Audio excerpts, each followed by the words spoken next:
পরমারাধ্য শ্রী শ্রী বাবামণি রাতুল চরণে প্রণাম জানিয়ে এবং আমার সমস্ত গুরু ভ্রাতা ও গুরু ভগিনীদের প্রতি সশ্রদ্ধ জয় গুরু সম্ভাষণ জানিয়ে আজকের পাঠ শুরু করছি।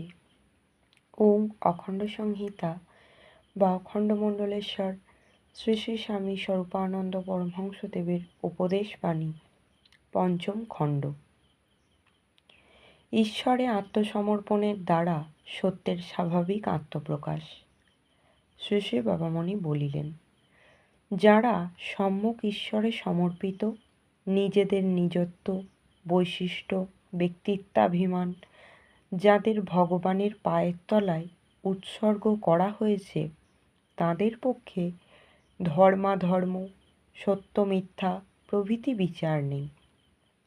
যা তাঁরা করেন তাই ধর্ম হয়, যা তাঁরা বলেন তাই সত্য হয়। সাধারণ লোকে সত্য কথা বলে, কোনটা সত্য আর কোনটা মিথ্যা সেই বিচার করে তারপরে। আর তারা সত্য কথা বলেন নিজেদের ঈশ্বরানুপ্রাণিত স্বভাবের ধর্মে। দৈবাৎ তারা মিছে কথা বলে ফেললে পরে দেখা যায় তাঁরাই বলেছেন সত্য, আর লোকে বুঝেছে মিথ্যে। সুতরাং নিজের ঘাড়ের উপর বিচারের বন্দুক না রেখে ভগবানের ঘাড়ে ভারার্পণ করে নিশ্চিন্ত মনে নিরুদ্বেগ চিত্তে কাজ করে যাওয়াই সঙ্গত। ধর্মের নির্ণয় বড় কঠিন।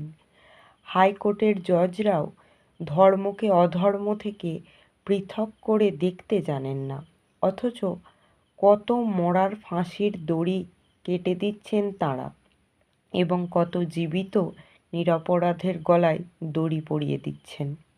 সুতরাং বুদ্ধিমান যদি হও, তাহলে ভগবানের নামে ডুবে যাও।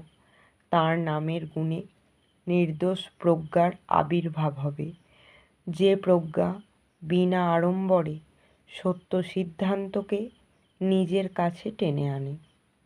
এদিক ওদিক হাতড়ে টেনে আনতে হয় না।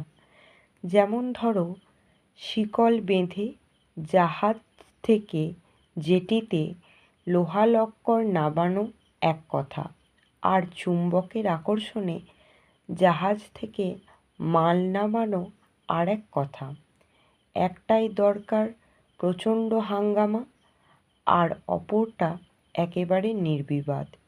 কিন্তু লোহা যেমন সুলভ, তাকে চুম্বকে পরিণত করতে তেমন সাধন চাই। জয় গুরু।